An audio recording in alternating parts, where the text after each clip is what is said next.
Posted by you/throw_still fightin'. This is going to be a long post because I'm emotionally flooded in a rambler. I need to get this off my chest. My dearest friend in the world is a man named James, not his real name. I try to describe how great he is, but honestly, it's easier just to tell you the story. James and I grew up in the same town, a conservative Christian town in the middle of nowhere, USA. The first time I met him was on the playground at school. He saw me sitting alone under a tree and came over to ask if I wanted to play with him and his friends. I said no, but he noticed I was reading a book about space, the solar system, to be more precise. So, he sat down next to me and asked me which planet I thought would be the coolest to visit. We ended up talking for the rest of recess about what we thought the other planets might be like, and when we went back to class, he introduced me to his friends as my new friend, Op. We were inseparable from that point on. It was one of those things where the entire town, our parents included, had us married off by age 8 or something. We didn't understand at the time, of course, but I would go on family trips with his family and stay over at his place, and vice versa, through most of elementary school. We got in trouble for talking during class every day, though not really, because the teachers all loved him. This dude can charm his way out of anything, it is unreal. We were best friends. When we finally reached the awkward teenage years and dating became a thing, he asked me to the first school dance, and I said yes. We sort of started dating by default. I don't think we ever talked about it explicitly, but I just started calling him my boyfriend to other people, and we went with that. Very little changed about our relationship, we still basically just did all the same stuff we used to do before, except our parents got stricter about the sleepovers, and there was more hand-holding and cuddling. Kissing and stuff was always difficult for me, and I didn't know why, but he never pushed me on it, not even once. The 2 times we tried, he was able to tell very quickly that I was uncomfortable, and he just shut the interaction down by messing up my hair playfully, saying, "Enough of that. How about we just watch a movie?" I just assumed one day I would get it. Well, I didn't. Sometime around 15 years old, I started to realize the problem: I wasn't intimately attracted to men. This was a very trying time for me, given the kind of environment that I grew up in. This was not acceptable. My parents were extremely religious and extremely anti-LGBT. After about 8 months of an identity crisis over this, I decided to muster up the courage to tell James, before anyone else. I didn't know what to expect. I was terrified. I went over to his house trembling. He had done what he always did, made my favorite snacks and got the controllers and my favorite game, Diddy Kong Racing, ready to go. He opened the door, gave me a hug, and I came in. I was so scared. We sat down, and he looked at me for a second before putting his hand on mine and asking me what was wrong. So, I tried to tell him.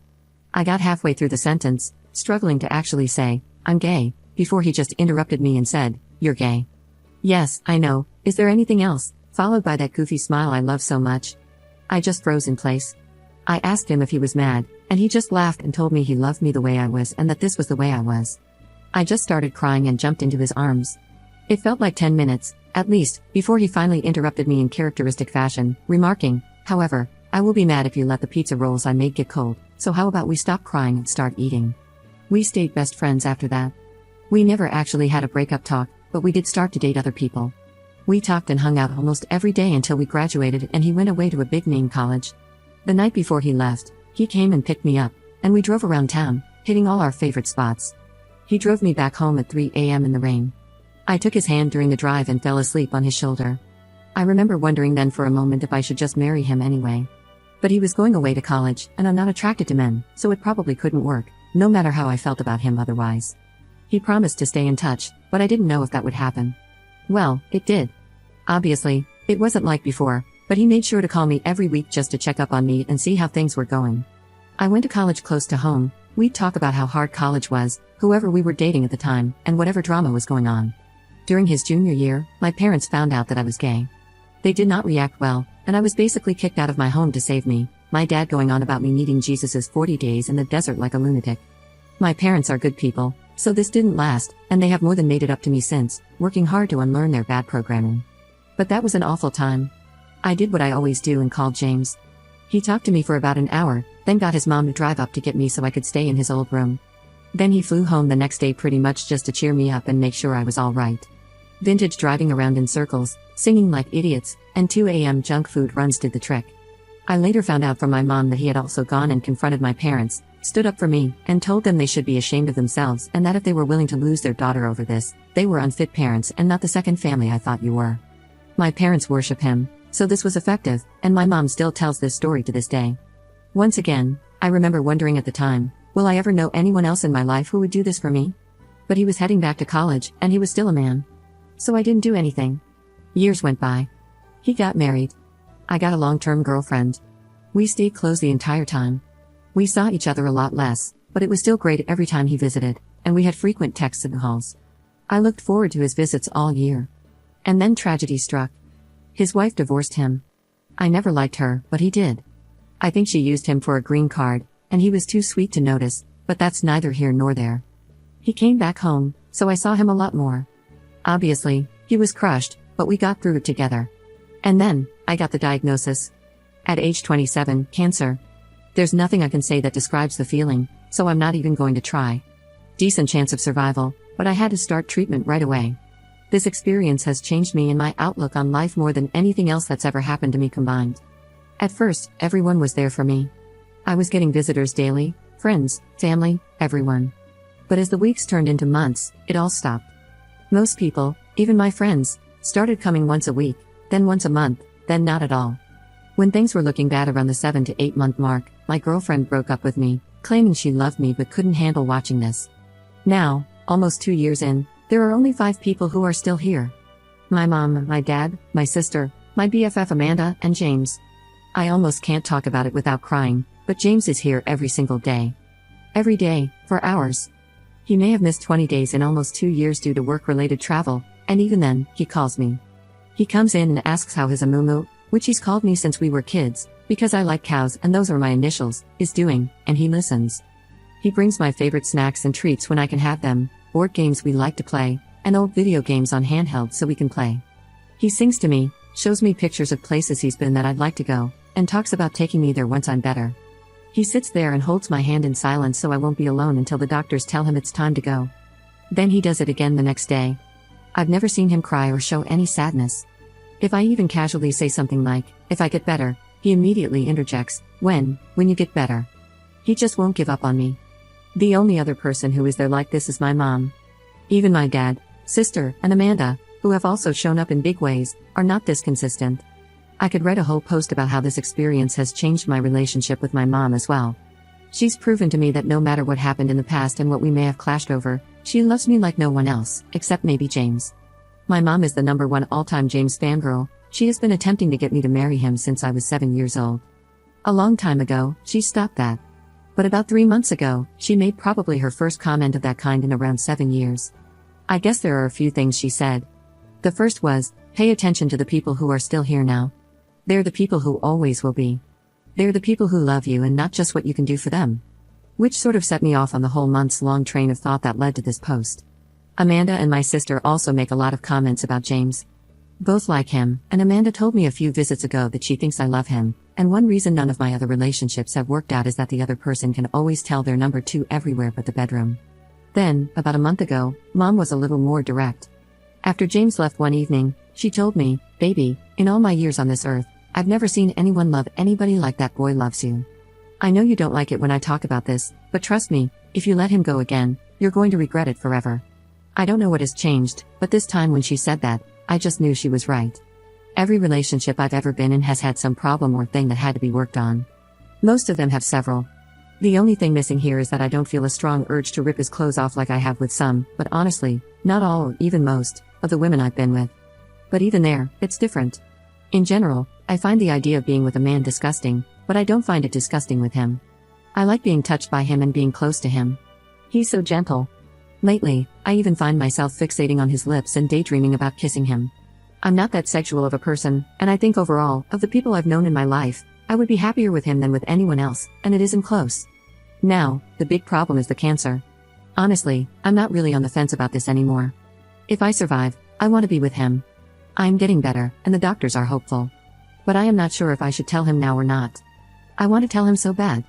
I want him to know how much I love him. Lovers have come and gone for both of us, but every time I close my eyes and think about times I've felt truly loved, understood, and accepted, it's always his smiling face I see. When I think about times I felt warm and safe, it's his arms I feel wrapping around me like a warm blanket just my size, his voice I hear saying, "Don't worry, Amumu, it'll be alright," or cracking some silly joke. I want him to know that I want him with me, by my side forever. There's nowhere I'd rather be than wherever he is, doing absolutely anything. cuddling up on the couch making jokes about stupid movies, playing our favorite video games, talking about life till 2 a.m., driving around in circles while he sings boy band songs like a goofball. I don't care as long as he's there too. I want him to know that if I survive this, we will be together. That's what I want. That's all I want. He's all I want. But I'm scared to tell him because I don't know what's going to happen. If I don't make it, would it have been kinder to just keep this to myself? If you were him and in this position, would you want me to tell you how I feel? Update 2 days later. So, tonight I told James. I told him everything. Gosh, I just wish I could relive this night over and over again. I've never been so happy. He came into my room this evening like he always does, greeted me with, "Hello, how's my Amumu doing today?" I told him I was doing well. He told me I looked beautiful, which is not true, but it still felt so sincere. Then he started unpacking the stuff he brought me today. I asked him to stop and just come sit with me because I wanted to talk to him. He nodded and came to sit down next to me. He asked, "What's up?" It took me a bit to gather myself. I kept getting distracted by his eyes. The way he looks at me sometimes, I don't know how to describe it. I told him, "I love you," and he just kind of laughed and touched my hand before casually responding, "Oh, I know that. I love you too." In retrospect, this wasn't the best way to start, I guess, since we've said that enough with a different understanding, and he didn't get what was happening. He started to get up again to unpack the snacks, and I grabbed his arm and asked him to let me finish.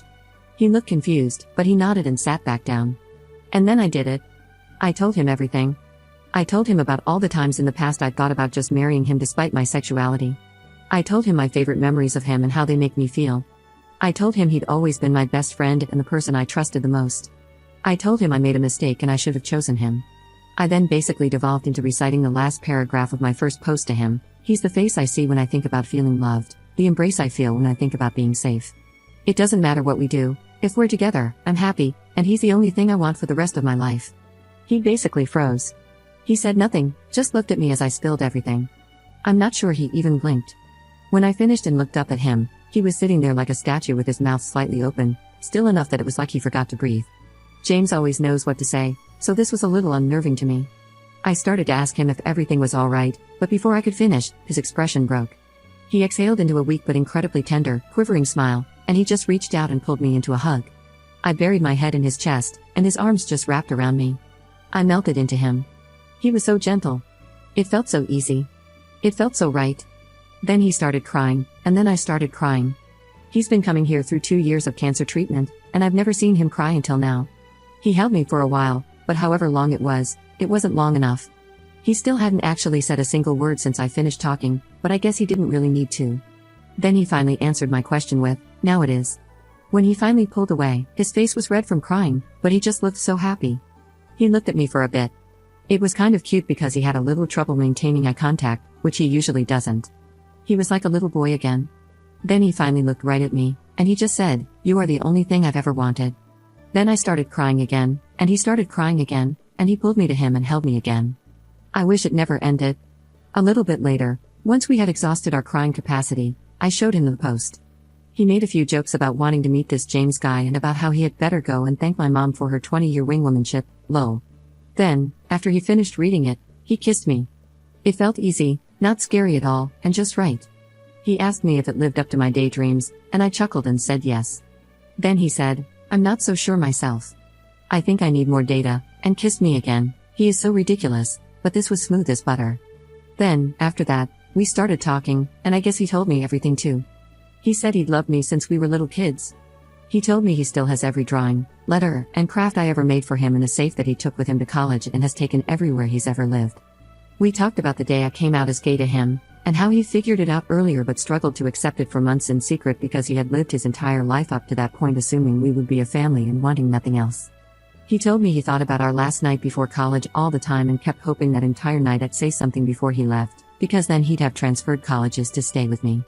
He told me he actually took a very long way home just to prolong the time when we were holding hands and I was sleeping on his shoulder, and that it was, to this day, his favorite memory. Then he looked at me with those piercing green eyes and said, "For me, there has never been anyone else." He loved once, me, and then struggled through a bunch of rebounds. Even though he had learned to bury it and move on with life and was happy in our friendship, his heart had only ever belonged to me. Honestly, I guess I should have known this. My dad told me he was sure this was true before, but I didn't listen, but I was flustered and deeply moved. I joked that he should enter the Olympics as a torch carrier, and he said, they'd never have a chance. I'm the greatest there ever was. Aw. We sat and talked and reminisced some more, mostly about when we were kids. I found out some things I never knew because he avoided telling me how romantic some things were for him after I came out. But I also kind of realized, I think they felt romantic to me too. Then he sang me some of our songs. His voice is so beautiful. We had another embrace and another kiss. Both still felt divine. I can't wait to have my hair back again so he can pet it like he used to when we were kids. Then I brought up the bedroom question, and oh my god, it was the cutest thing ever. I barely got to say anything before he started tripping over himself like, look, I don't even care. I don't need that. If we need mistresses or something, we can do that. It doesn't bother me, I just want to wake up with you every day. Which was sweet, but then I told him that even though I didn't know how that would go, and I might not be able to, I wanted to try with him anyway when I got better, and oh my god, he turned tomato red and could barely look at me. Literally could not even manage to form a sentence in response, just mumbled incoherently before managing to get out, okay, if you're sure. This man has been married and had 6 girlfriends, but he completely falls all over himself at the thought. God, it was adorable. This is the only thing I'm still a little worried about, but I do want to try. I mean, I like the kissing, which I thought was completely impossible. And I know that if it doesn't turn out well, it won't ruin anything, and we'll still be together and just figure something else out for that one need. Then we talked about the cancer. He is so sure I'm going to make it. It's so touching. It took a little while to get him to take the other possibility seriously. When I finally did and told him that it's the reason I didn't tell him sooner, he held my hand and told me that if that happens, he'd be okay because he'll always know that he was one of the lucky ones because he was mine. Jesus freaking Christ, I almost lost it. Then he said, if we don't have that much time left, we better make sure every minute counts. I said, that's pretty hard to do in a hospital, and he replied, what do you mean? We're both here, and that makes this the best place on earth. Dear God, what did I do to deserve this man? I teared up again, and he held me one last time. Then the doctors came in. He kissed me goodnight. We both said, I love you, but it felt so different. It's never felt so good to say or hear those words. Then he smiled at me and left. I was so excited the first thing I did was call Mom, and she was just ecstatic. I think she might be happier than me, which is saying something, lol. As soon as I told her what happened and that James and I are together, she just started crying and talking about what a good boy he is, how she just knew this would happen, and that she can rest easy now because she knows I will always be loved and taken care of. Plenty of her destiny talk, which usually gets on my nerves, but honestly, I was so happy tonight, screw it, I'm on board. Maybe it was destiny. I guess sometimes Mom really does know best. I feel like a teenager again. I never thought I'd feel this way again in my life. I never even imagined if I did, it would be for a man. God, I love him so much. Now I can't understand what I was ever worried about or why I didn't do this years ago. Thanks so much to everyone who read my story and helped give me the perspective and courage I needed to finally do what I should have done years ago. Now, as long as my health cooperates, I'll be one of the lucky ones too because I am his.